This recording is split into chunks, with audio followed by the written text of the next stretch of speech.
Está no ar o último episódio desta temporada abençoada do Lições da Bíblia sobre o Evangelho de João, os temas preciosos que o apóstolo João nos relata sobre Jesus. Nós vamos falar sobre o epílogo, a fase final, o legado e o testemunho de Jesus, aquilo que ele deixou para a sua igreja. Vamos conhecer a sua palavra, que é o grande tesouro do amor de Deus, conforme João nos revela. É sobre isso e muito mais o Lições da Bíblia que está começando agora.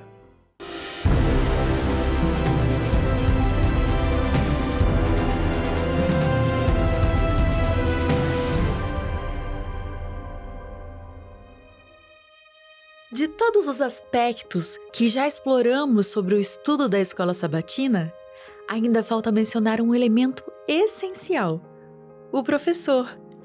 É você, professor, que torna a escola sabatina viva, dedicando seu tempo, sua energia, seu coração para ensinar e partilhar a palavra de Deus com seus alunos. Você é uma peça fundamental no plano divino de transformar vidas através do estudo da Bíblia. Você que é professor da escola sabatina, diretor, diretora de escola sabatina, você tem uma missão extremamente especial que Deus deu a você. A tarefa não é simples, vai levar tempo, porque transformar membros em discípulos requer tempo, esforço e dedicação. E Deus te chamou para essa tarefa. Se existe alguém na igreja que tem uma ação direta sobre as pessoas, é você. Porque você exclusivamente, como professor da escola sabatina, especialmente falando aqui, você tem um tempo, todos os sábados, para poder falar e estar diante das pessoas. Você está fazendo algo que é maior do que você. Você é desafiador. E quem nunca fez algo grande que não fosse desafiador?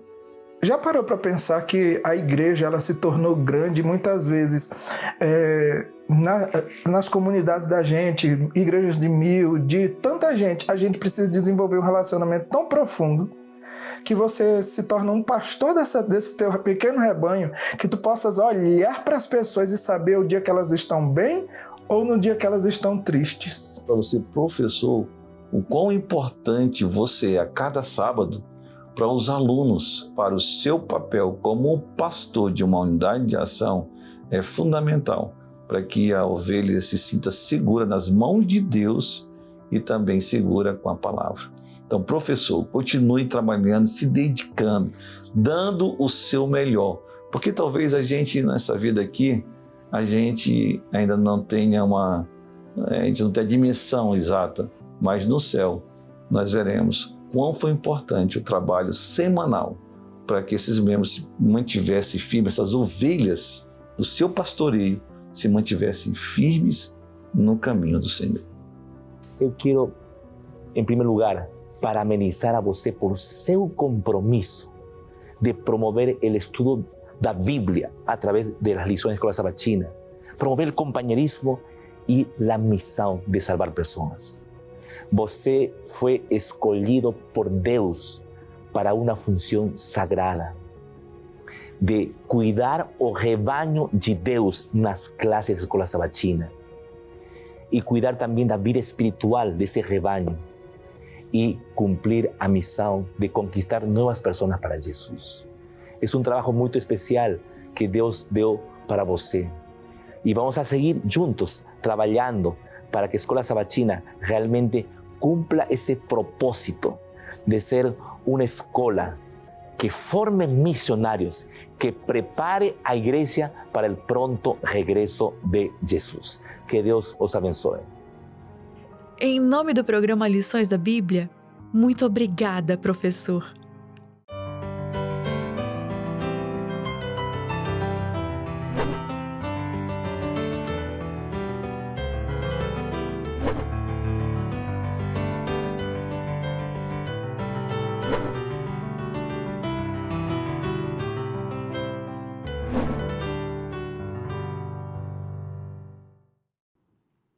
Nós já estamos aqui sentados à mesa nesse último encontro dessa temporada tão especial que nós passamos juntos aqui com você estudando a Palavra de Deus. E a minha profunda gratidão a você que é nosso telespectador, que acompanha o programa Lições da Bíblia na TV, na internet, no Spotify, enfim, nas mídias sociais, você que acompanha o nosso conteúdo. Muito obrigado por nos acompanhar, por seguir aqui e estudar a Palavra de Deus conosco.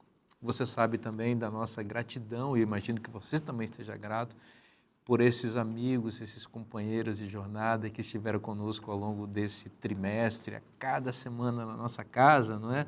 Falando do amor de Deus. Eu sei que você se acostuma com eles e eu queria, em seu nome também, que é nosso telespectador, agradecer a esses amigos queridos que dispuseram do seu tempo, deixaram suas atividades, se aprofundaram, pesquisaram e trouxeram tantas coisas especiais para nós.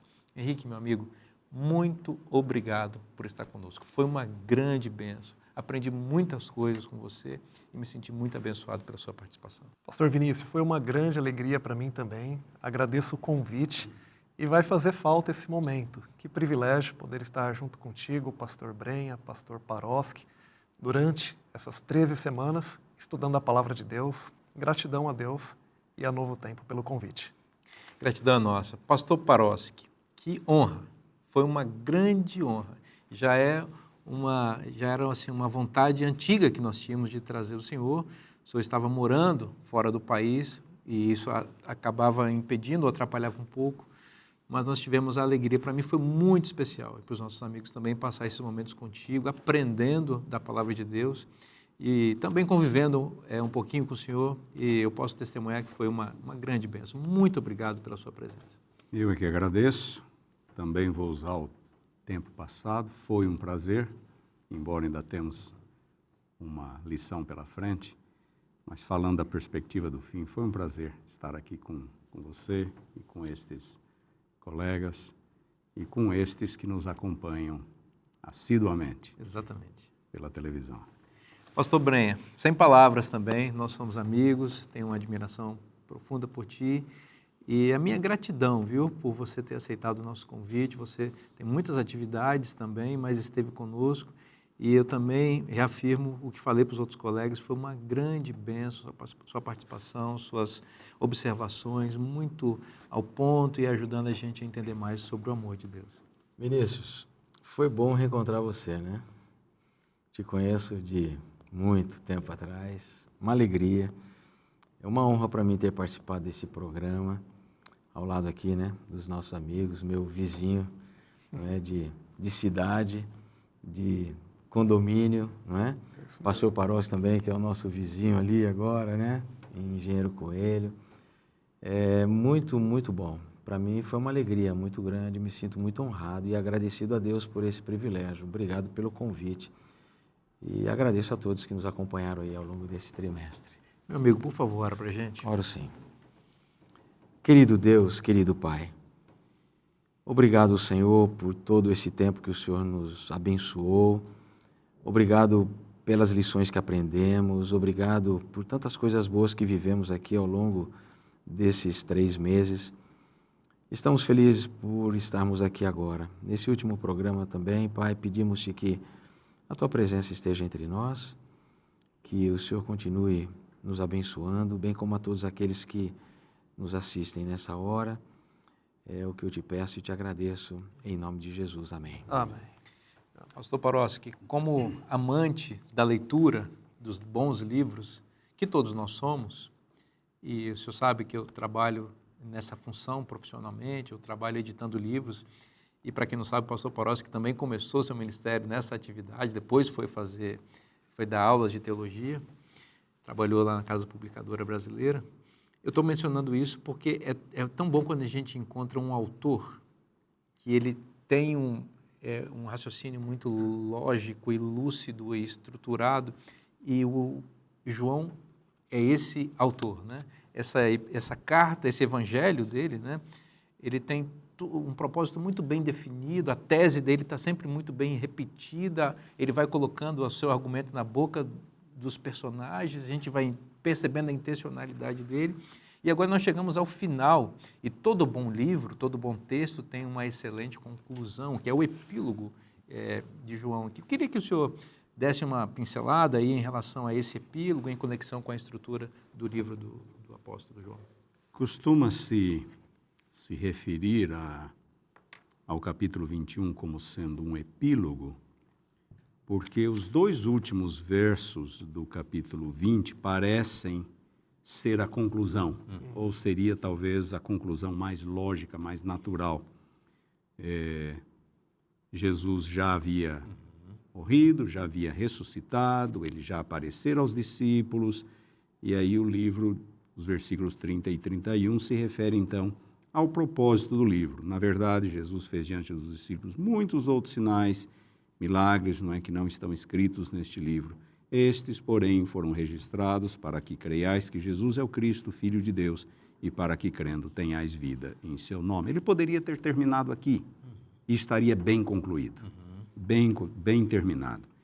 Mas João acrescentou um capítulo a mais, ou ele acrescentou mais alguns relatos. Quando João escreveu, não havia divisão em capítulos ainda, isso aconteceu posteriormente. Mas é o nosso capítulo 21. As informações que aparecem aqui não aparecem nos outros evangelhos. É exclusivo de João. E com isso, ele talvez preencha algumas lacunas que podem ter ficado e que ele achou relevantes para a igreja. Preencher essas lacunas, ele achou que isso seria relevante para a igreja. Aqui nós lemos sobre mais um milagre, este ocorrido agora depois da ressurreição, também um milagre que ocorreu pela palavra de Jesus, pela palavra, joguem a rede do lado direito. Nós temos também a reintegração de Pedro, depois do episódio triste da negação. E nós temos um desdobramento aqui que é muito interessante, muito curioso. Vamos deixar para falar isso mais no fim, que é exatamente a forma como o livro termina. São informações importantes, relevantes para a igreja e que, como eu disse, não aparecem em nenhum outro evangelho. Muito interessante. Esse capítulo, o capítulo 21, ele traz uma restauração de um dos maiores líderes da igreja, de Pedro. Nós encontramos isso nesse relato e eu quero fazer uso de alguns outros textos de outros evangelhos para a gente contextualizar e trazer ainda mais riqueza para aquilo que está acontecendo aqui nesse momento. Lá no capítulo 22 de Lucas, pouco antes de Jesus ser julgado, uma conversa com Pedro, poucas horas antes, ele diz: Pedro, a sua vida vai ser chacoalhada por Satanás, mas eu roguei por ti para que a sua fé não desfaleça. Tu, pois, quando te converteres, fortalece os teus irmãos. Olha o que Jesus está dizendo, que Pedro ainda precisaria passar por um processo de conversão. Qual é a resposta de Pedro? Senhor, eu estou pronto. Ele bateu no peito. Estou pronto para ir com o Senhor até a morte. E Jesus anuncia que Pedro negaria, de fato, Pedro o nega 3 vezes. O galo canta, conhecemos a história, no verso 62 de Lucas 22, diz que Pedro saiu dali e chorou amargamente. Ao meu ver, ali começa a conversão de Pedro. Não há uma conversão que não passe por uma frustração consigo mesmo. Toda conversão, ela precisa passar primeiro por uma frustração que temos nós mesmos. E aí quando nós vamos em Marcos, capítulo 16, verso 7, aqui já, pós-ressurreição de Jesus, nós encontramos uma frase muito interessante que diz assim: Maria Madalena, mãe de Tiago, estavam junto ao túmulo, e então um anjo diz: mas ide, dizei aos seus discípulos e a Pedro, que ele vai adiante vós para a Galiléia, lá o vereis como ele vos disse. Nós percebemos aqui uma referência em especial sobre Pedro. Vai, fala para os discípulos e fala para Pedro. Fala para Pedro que eu vou me encontrar com ele. Eu vejo uma sensibilidade tão grande, Jesus com o líder, um amor por aqueles que falham, o amor por aqueles que erram e até mesmo por aqueles que o negam. E isso estava ficando claro para Pedro como para os demais e aqueles que entrariam em contato com esse relato. Ele estava restaurando um líder. Para cada negação de Pedro, Jesus dá uma oportunidade de Pedro afirmar que o amava. E o último ponto que eu destaco desse trecho é que quando Pedro afirmava que o amava, Jesus sempre complementava dizendo: apacenta os meus cordeiros. Você me ama? Apacenta os meus cordeiros. Você me ama? Apacenta as minhas ovelhas. Lembra do texto de Lucas 22? Quando você se converter, fortalece os teus irmãos. Uma das marcas da conversão é que uma pessoa convertida, ela fortalece os outros, e não o contrário. Para cada vez que Pedro fala que amava Jesus, ele fala: apacenta os meus cordeiros, cuida das minhas ovelhas, porque assim como o amor do Pai nós mencionamos em algumas semanas atrás, o amor se revelou em ação. Deus amou de tal maneira que agiu e deu. O amor de Pedro por Jesus deveria se revelar no cuidado com as ovelhas e com os cordeiros de Jesus. De acordo com a tradição cristã, Pedro era o mais velho dos discípulos. E nós podemos inferir isso do texto. Pedro era o líder natural do grupo. E a liderança natural recaía nos mais velhos. E a importância de Pedro já pode ser vista num simples fato. Em todas as vezes que aparece a lista dos 12, Pedro é o primeiro. Judas é o último. Judas é o último. Então, a liderança, o papel de Pedro entre os discípulos e na igreja apostólica era um papel de relevância e Jesus tinha um propósito específico com ele. Só uma pequena lição espiritual. Assim como Pedro caiu, nós podemos cair. Mas assim como Pedro foi resgatado, nós podemos ser resgatados. Amém. O amor de Cristo se estende também àqueles que caem e que estão dispostos a se reconectar com Ele. É interessante que há na figura do apóstolo Pedro, a gente percebe isso, né? Um cuidado especial de Jesus. Né? Sim. Jesus, ele tem uma preocupação que a gente percebe que ele tem para com todos. Mas Pedro era especial. Apesar de João ser chamado discípulo amado, aquele que deu mais trabalho, talvez, para Jesus, foi aquele que sentiu mais forte a demonstração de cuidado, de amor, de carinho, de afeto de Jesus. E é interessante que na sequência dos versos ali, do capítulo 21, principalmente o verso 18 e 19, Jesus ele faz uma profecia a Pedro. E é interessante que Pedro passa pelo processo da conversão, ele sai do processo da convicção para uma conversão genuína, não é? E isso muda radicalmente a concepção dele do chamado, da missão, do propósito de vida e também do compromisso que ele tinha com a verdade e da coragem para enfrentar os desafios. Porque até então ele dizia, mas na hora do vamos ver, ele negou. E agora Jesus faz uma profecia e revela algo assim, muito claro para ele, né? E está aqui, olha, em verdade te digo que quando eras mais moço, tu te cingias a ti mesmo e andavas por onde querias. Em outras palavras, você fazia o que você queria. Mas agora, quando porém fores velho, estenderás as mãos e o outro te cingirá e te levará para onde queres. Olha, estenderás as mãos. É uma profecia muito clara, né, do que aconteceria com Pedro, né? Uma profecia da sua morte, do seu futuro martírio. Jesus estava anunciando a eles, olha, você vai morrer, Pedro, como mártir. E o verso 19 diz isso. Disse isto para significar que com que gênero de morte Pedro havia de glorificar a Deus.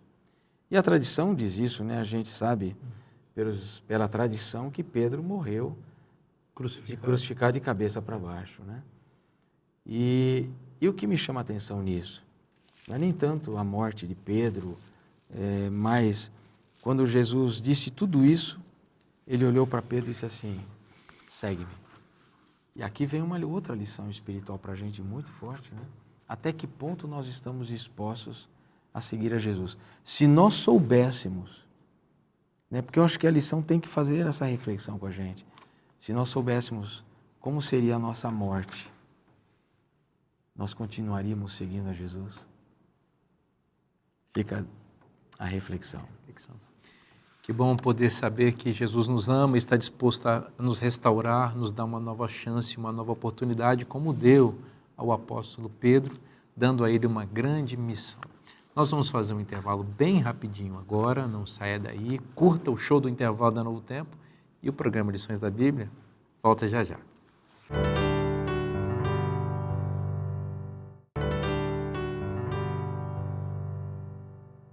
E estamos de volta com o programa Lições da Bíblia para continuar estudando a Palavra de Deus com você. Bom, você sabe que Jesus veio, segundo ele mesmo disse, eu vim para que tenham vida e vida em abundância, e um dos sentidos dessa expressão também é ter saúde. E falando em saúde, eu quero apresentar a vocês a edição especial da revista Esperança, A Máquina Humana. Aqui você vai aprender as orientações do fabricante a respeito de como ter vida e saúde. E aqui tem um aspecto que eu queria destacar aqui, que é bem na lição número 2, que é o plano divino de saúde. Você sabia que Deus tem um plano de vida e saúde para você? E esse plano envolve 8 remédios naturais gratuitos para você, tá? Ar puro, luz solar, água pura, uma dieta saudável, exercício físico, descanso, tem que fazer exercício, mas tem que descansar também, temperança, que é equilíbrio em tudo na vida, e o mais importante de tudo, confiança em Deus. São 8 remédios que estão aqui na farmácia de Deus, que é de graça, você não precisa gastar nada, é só você ir lá e buscar isso pela fé, seguindo as orientações do fabricante. Essa revista vai ajudar você a descobrir esses remédios, a usar esses remédios, a praticar esses ensinos e ter saúde. Você quer ter saúde? Então, o que você está esperando? Pede agora a sua revista. Manda um WhatsApp agora mesmo, isso mesmo. É com você que está sentadinho aí, precisando de ter mais saúde. Manda um WhatsApp agora aqui para esse número que está na sua tela. Você vai preencher um cadastro bem rapidinho e nós vamos enviar sem custo nenhum essa revista para a sua casa, para abençoar a sua vida e a sua família. Vamos continuar conversando sobre o Evangelho de João. E Henrique, nós estávamos bem aqui no capítulo 21, em que nós estamos vendo a restauração de Pedro, né? E ele vai ter um diálogo muito importante com Cristo, e esse diálogo é posterior a uma decisão estranha que ele toma, né? De parece que voltar para a vida antiga. Né? É verdade. O verso 3, nos apresenta, como já foi mencionado, Pedro falando que iria pescar e outros indo com ele, Pedro como um líder arrastando esse grupo. E algo aqui nos chama muito a atenção, porque quando Jesus chamou Pedro, e assim outros dos discípulos também, ele disse, eu vou fazer vocês pescadores de homens. Após a morte de Cristo, Pedro, ele volta a fazer o quê? Volta a trabalhar com aquilo que ele trabalhava antes do seu chamado. Ele vai mais uma vez para uma empreitada para pescar peixes. Jesus não tinha chamado Pedro para ele voltar a fazer as mesmas coisas que ele fazia antes do seu chamado, assim como ele não nos chama também. Ele não espera que nós passemos a fazer as mesmas coisas que nós fazíamos antes do chamado. E esse capítulo que começa apresentando Pedro ir pescando, mais para o final dele, apresenta Jesus falando para Pedro como que ele morreria, o texto que o pastor Brenha destacou no final do último bloco. E eu queria destacar um ponto aqui que eu acho muito interessante, nesse verso bem destacado pelo pastor Brenha, o verso 19, que ele leu, disse isto para significar com que gênero de morte Pedro havia de glorificar a Deus. Segundo a tradição, existem bastante documentos sobre isso. Pedro ele foi crucificado de cabeça para baixo, não se sentia digno de morrer como Cristo. Mas algo que eu quero destacar aqui é a expressão com que gênero de morte havia de glorificar a Deus. Nós estudamos há pouco que na morte havia ali também algum aspecto de glória na morte de Cristo. E na morte de Pedro também aqui, anunciada a Pedro, quando João escreve, ele menciona também que Pedro haveria de glorificar a Deus através da sua morte. Através daquilo que ele faria com a sua vida até aquele momento e naquele momento. Todos nós estamos sendo gastos, inevitavelmente. Cada peça do nosso corpo, cada dia que passa, ela está um pouquinho mais gasta. Essa é a lei dessa vida nesse mundo de pecado. Eu acho que a grande pergunta que nós podemos fazer é: com o que estamos nos gastando? Com o que estamos gastando o melhor do nosso tempo, da nossa energia, dos nossos recursos, dos talentos, dos dons que Deus deu, das oportunidades? Pedro, após esse momento de restauração que nós lemos no bloco anterior, ele decidiu se gastar sem reservas por Cristo Jesus, pelo Evangelho, e até mesmo na sua morte, ele glorificou a Deus. É interessante que na sequência aí, não é, desse momento tão importante aí de Deus, de Jesus revelando aí o gênero da morte de Pedro, como vimos já no bloco passado, e o convite de Jesus a Pedro, segue-me, Pedro seguiu. Mas só que ele percebeu que também ia o discípulo a quem Jesus amava. João, né? O qual na ceia se reclinara sobre o peito, a partir do verso 20. E o verso 21 tem uma coisa muito curiosa. Vendo-o, pois, Pedro perguntou a Jesus: e quanto a este? Quer dizer, falou da minha morte, não é dele aí, né? É interessante que paira aqui... Só eu, né? E ele, né? Paira aqui uma questão curiosa, né? Senhor, e aí? Só eu que vou. E ele, né? Só porque está deitado no seu ombro aí, não vai? Só porque o senhor fez um carinho especial aí, o senhor tal. Como assim, né? É interessante isso, né? Porque isso é característico do ser humano, né? O ser humano é assim. Ele nem sempre quer sair perdendo, né? Ele parece que tem prazer também no sofrimento do outro, né? E o ser humano vive essa característica o tempo todo. Se eu passo por isso, por que ele não tem que passar? Se eu estou sofrendo assim, por que ele não sofre? Se eu perdi, por que só ele ganha? A gente vive esse complexo, né? Natureza humana. Então, até esse momento ainda, Jesus está tentando trabalhar no coração de Pedro, preparar o coração de Pedro para a missão, né, tão extraordinária que ele desenvolveu pós a ascensão de Cristo, né, tornando-se esse líder tão grandioso da igreja apostólica, né? E Jesus faz o quê? Com uma perguntinha. Para Jesus isso era muito simples, né? Tem hora que Jesus afagava, né, um pouquinho, amenizava o... Aqui estava meio sem tempo. Mas aqui não tinha muito tempo. Jesus vai assim, como já algumas vezes aqui foi na jugular de Pedro, né? Diz: Pedro, amigo, se eu quero que ele permaneça até que eu venha, que te importa? Quanto a ti, segue-me. Amigo, vai para frente. O que Jesus está querendo mostrar aqui para Pedro é o seguinte: cada um tem uma história. Cada um tem um caminho que ele tem que percorrer. A tua capa não serve em mim. Não é? Então, todos nós vivemos experiências ao longo da nossa vida que são únicas. E essas experiências únicas, o que elas fazem? Por que Deus permite que a gente viva certas experiências únicas? É porque, assim como a vida de Jesus foi uma vida de propósitos, a nossa vida também tem que ter significado, tem que ter propósitos. Então, para cada situação, seja ela boa, ruim, favorável ou desfavorável, Deus está construindo, edificando o nosso caráter e nos preparando para a eternidade. Isso para mim, a maior lição que eu aprendo desse momento da vida de Pedro. Sabe que sobre esse fato aqui de Pedro glorificar a Deus com a sua morte, né, que é mencionado aqui, como Jesus glorificou ao morrer, eu me lembro de uma linda composição do maestro Jader Santos, uma das músicas mais bonitas dele, ele tem várias lindas, né? que é preciso confiar. Tem um verso dessa canção que ele diz assim: aqui quem só perdeu, quem sabe só ganhou. Um dia todos saberão, um dia os olhos se abrirão para tudo entender. E a frase do refrão: é preciso confiar em Deus.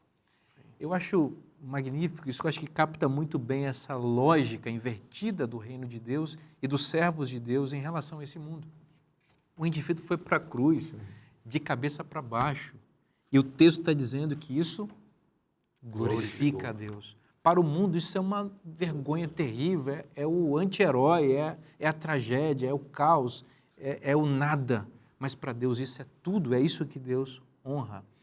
Então, eu penso que Deus está nos falando nesse momento que nós precisamos enfrentar com coragem aquilo que Ele pede para todos nós e para confiar no chamado dEle, mesmo que nós nos coloquemos na contramão do mundo, por mais que nós sejamos envergonhados, por mais que percamos coisas que esse mundo considera importantes, nós estamos ganhando, nós estamos glorificando a Deus. Você parou no versículo 22, mas o versículo 23, ele esclarece o porquê essa história foi acrescentada aqui. Versículo 23 diz que, depois desse comentário de Jesus, se tornou corrente entre os irmãos o dito de que aquele discípulo, o discípulo amado, João, não morreria. Bom, só havia 3 ali. Jesus, Pedro e João. E pelo que João fala, ora, Jesus não dissera que tal discípulo não morreria, mas se eu quero que ele permaneça até que eu venha, que te importa? Pela forma como João faz esse comentário, isso sugere que foi Pedro quem espalhou esse boato aqui. Não deve ter sido João. Foi Pedro. Ó, ele não vai morrer não, hein? Eu ouvi Jesus falando, se eu quero que ele permaneça, que te importa? Mas quando nos lembramos que o Evangelho de João foi escrito, foi talvez o último, ou um dos últimos livros do Novo Testamento a ser escrito, já pertinho ali da virada do primeiro para o segundo século.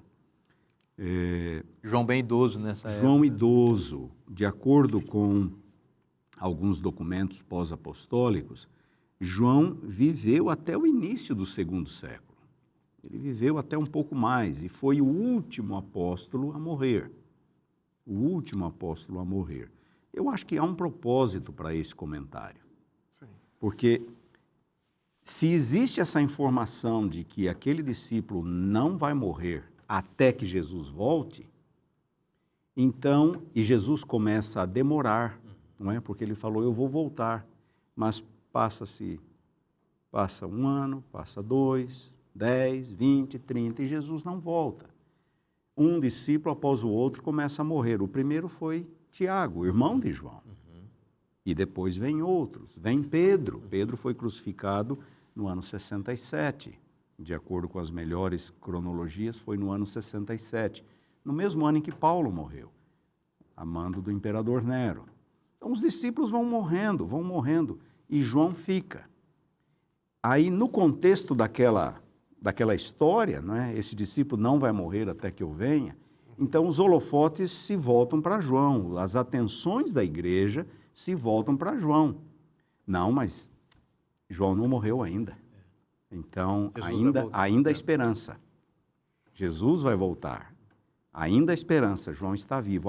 A vida de João se torna simbólica, ela se torna emblemática para a igreja.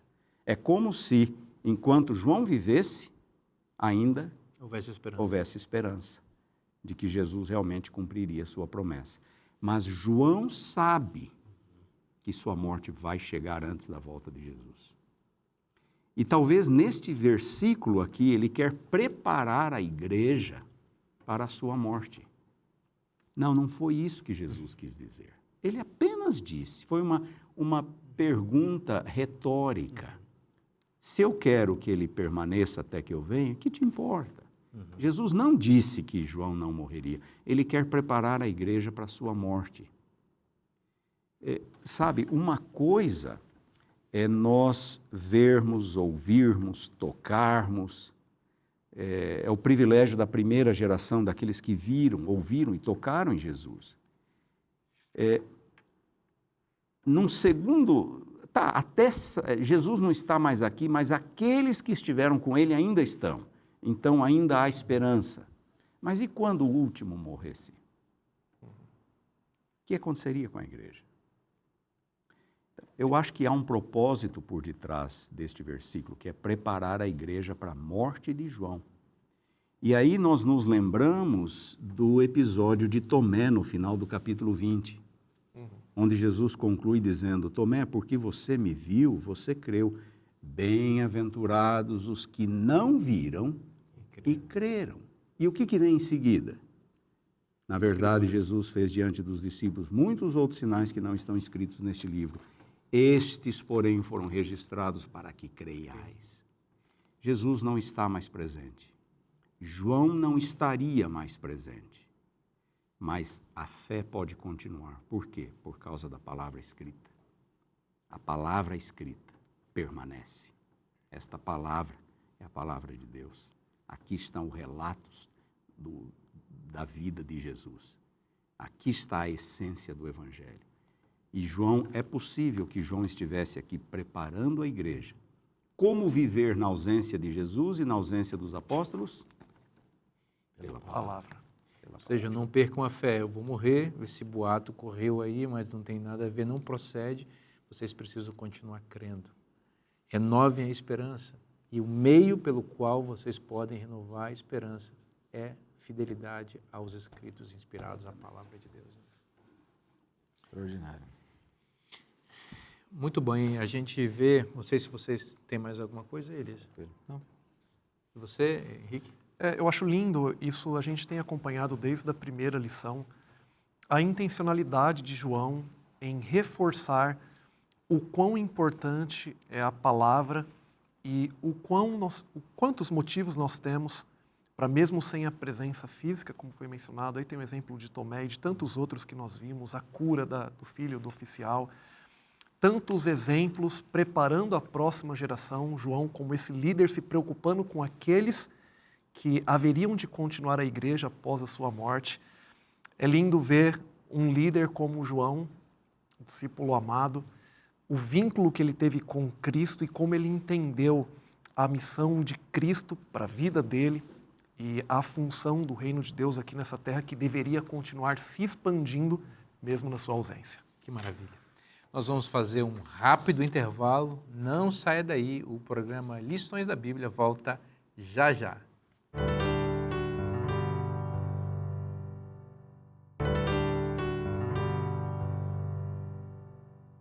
Estamos de volta agora para o último bloco desse último episódio dessa temporada maravilhosa sobre os temas no Evangelho de João. E eu queria fazer uma recomendação muito especial para você que gosta de estudar a lição da Escola Sabatina. A primeira é: assine a sua lição. O que é assinar a lição? É você fazer a assinatura para você receber a lição da Escola Sabatina na sua casa. Você pode fazer isso em cpb.com.br. Você também pode adquirir de forma avulsa a sua lição em cpb.com.br ou ir a uma livraria CPB perto de você. Agora, existe o conteúdo da lição também diário, de forma digital, para você também. E onde você pode ter esse conteúdo, é só você baixar o aplicativo 7Me. 7Me. É assim que você escreve na sua loja de aplicativos. 7Me. 7Me. E aí você baixa esse aplicativo e você vai ter acesso a uma série de recursos muito interessantes. Eu vou, por exemplo, aqui entrar na aba Comunhão e aqui aparece, por exemplo, meditações devocionais. Tem aqui a parte da Escola Sabatina com todas as lições. Tem lições de adulto, lição de jovens, informativo mundial, enfim, uma série de lições importantes e a nossa lição aqui do Guia de Estudos. Livros digitais, um novinário, estudos bíblicos, vídeos, material para crianças, uma série de coisas muito interessantes, só nessa aba que eu mencionei aqui. E você tem outros recursos nesse aplicativo que são muito interessantes. Vai lá na sua loja de aplicativos do seu celular digita lá 7me, que é 7me, baixa esse aplicativo e começa a curtir muitas bênçãos gratuitas de Deus para você e para a sua família, incluindo a nossa lição, que aparece um texto por dia para você. Tá certo? Vamos continuar estudando aqui o Evangelho de João. Pastor Parós, estamos chegando no final mesmo agora. E antes da gente partir assim, para a conclusão do Evangelho, alguns temas são muito importantes que aparecem aqui na própria teologia que João nos apresenta. Esses contrastes são muito importantes, luz e trevas, aquilo que é de cima, aquilo que é de baixo. Dá um panorama para a gente sobre esses contrastes em João. João, ele se atém a certas expressões, a certas imagens, a certos eventos da vida de Jesus, do ensino de Jesus, que normalmente não aparecem nos outros evangelhos. Se nós nos lembrarmos que Mateus, Marcos e Lucas foram escritos num período não muito distante da morte de Jesus, e anos mais tarde João escreveu o seu evangelho, João não queria simplesmente repetir o que os outros já disseram. Então, ele vem com muita coisa que não foi incluída em Mateus, Marcos e Lucas, e assim o evangelho de João é um evangelho diferente. Ele trabalha como eu disse, com imagens, com metáforas, com símbolos, com declarações, com milagres de Jesus que não aparecem lá. Alguns relatos são comuns, é claro, a todos os evangelhos, mas, por exemplo, o contraste entre luz e trevas é típico de João. Nós vamos encontrar esse contraste aqui no Evangelho e também nas epístolas, especialmente na primeira epístola de João. Ele já começa logo de cara, não é? Logo no início do seu Evangelho, versículo 4, a vida estava nele e a vida era a luz dos homens. Não é?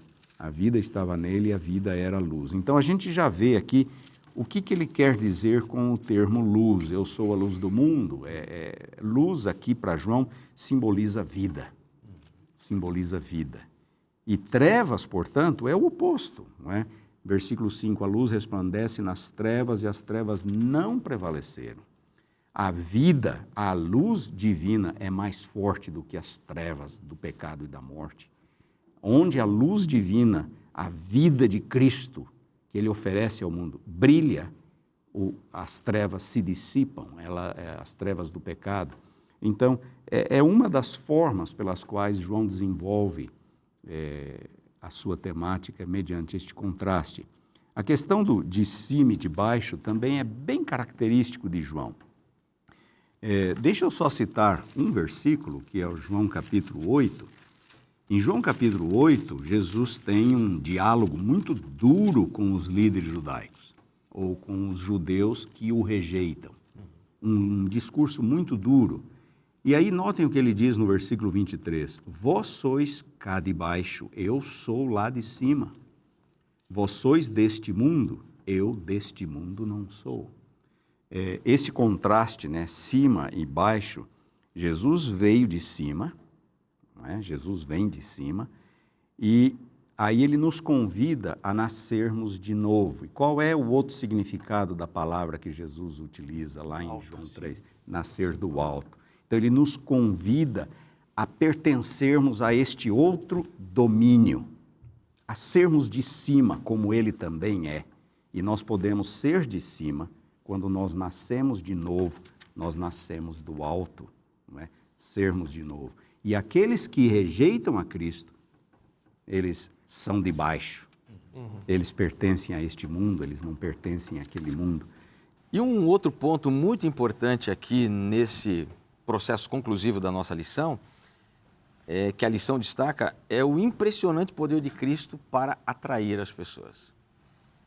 Na verdade, esse verso, que é o centro desse processo atracional de Jesus para com as pessoas, está no capítulo 12, verso 32. E aqui nós lemos assim: E eu quando for levantado da terra, atrairei todos a mim mesmo. Então, esse para mim é o verso mais importante em relação ao conceito da salvação, uma salvação oferecida a todas as pessoas, ou seja, aceitar é uma questão pessoal.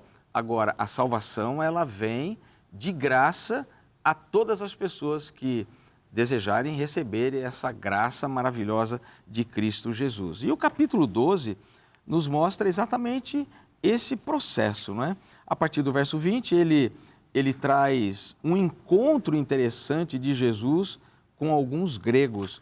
E existem alguns detalhes nessa história que ressaltam assim aos nossos olhos. Jesus é abordado, né, por esses gregos, e aqui no verso 23, nós lemos assim: respondeu-lhes Jesus, é chegada a hora de ser glorificado o Filho do Homem. Aqui nós vemos mais uma vez a questão da glória da cruz, não é? No verso 24, Jesus dizendo, em verdade vos digo, se o grão de trigo caindo na terra não morrer, fica ele só, mas se morrer, produz muito fruto. Mais uma verdade sobre a morte frutífera de Jesus em relação à salvação que ele nos oferece. Mas o verso 32, ele traz para mim o centro desse conceito, não é? A cruz de Cristo. Quando Jesus diz assim, e eu, quando for levantado da terra, atrairei todos a mim. O que isso me faz pensar? Me faz pensar que quando a gente olha para a cruz, nós somos primeiramente confrontados com a gravidade do nosso pecado. E em segundo plano, a gente é confrontado com a profundidade do amor de Deus.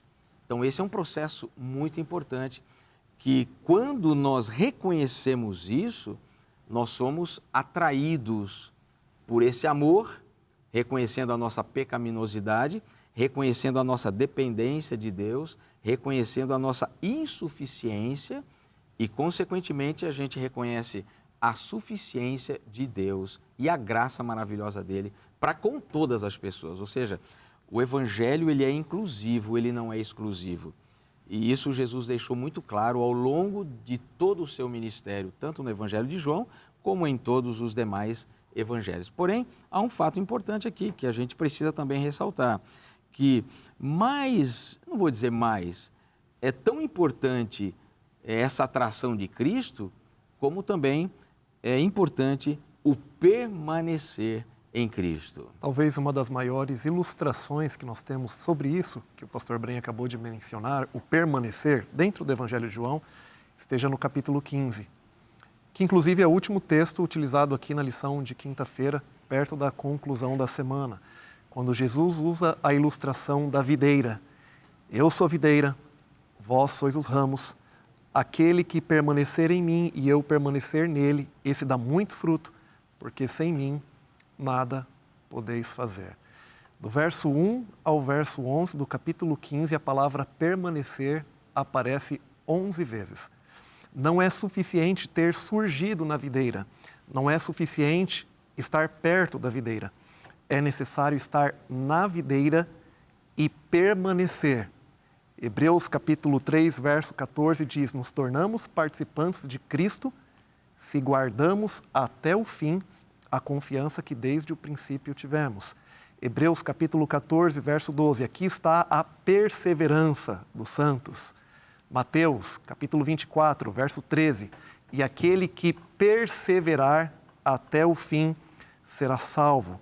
Então nós somos atraídos a Cristo, tomamos a decisão de entregar a vida, de sermos enxertados na videira, mas há uma grande ênfase em permanecer. Trazendo um pouquinho aqui da parte da atração, até percebi que o pastor Paroski também tinha um comentário a respeito, eu acho muito interessante que o maior poder de atração, como o pastor Brenha falou, está relacionado à cruz. E na cruz nós não temos uma manifestação do poder sobrenatural de Cristo como nos milagres, em relação à ordem natural das coisas, a multiplicação dos pães, a água que se torna vinho, a ressurreição. O que nós temos na cruz? A revelação do caráter de Deus. O maior poder de atração do universo a Cristo que encontramos na cruz está relacionado ao caráter. O caráter de Deus nos atrai. porque Ele é justo e Ele é amor. O ponto que eu iria mencionar é muito simples. Nós não vamos a Cristo. É Cristo quem nos atrai. O coração do ser humano é pecaminoso. Nós vamos sempre na direção oposta a Deus. É somente pela graça, pela operação do Espírito Santo, a graça de Deus em nossa vida, é que aquilo que Cristo fez se torna atrativo para nós. É Cristo quem nos atrai. É obra do Espírito. E o permanecer em Cristo também é o Espírito que nos dá as condições para isto. Nós tomamos a decisão, mas é uma obra de Deus nos atrair e fazer com que nós permaneçamos nele, em Cristo. Maravilha, né? Que temporada maravilhosa nós tivemos ao estudar os temas preciosos do Evangelho de João e pudemos caminhar com Jesus, ver os seus milagres, ver os seus ensinos, ver os seus sinais. É assim que João se refere aos milagres de Jesus. E nós pudemos ser impactados com essa mensagem poderosa do Evangelho. E o nosso desejo é que essa mensagem também transforme a sua vida e que faça você um discípulo de Jesus e permita que o sinal maravilhoso do Evangelho de Cristo esteja em você. Essa bênção maravilhosa está na Bíblia e se está na Bíblia é bom para você. Eu te espero na próxima semana, uma nova temporada, um novo tema, novos participantes. Você é meu convidado especial. Deus te abençoe. Até lá.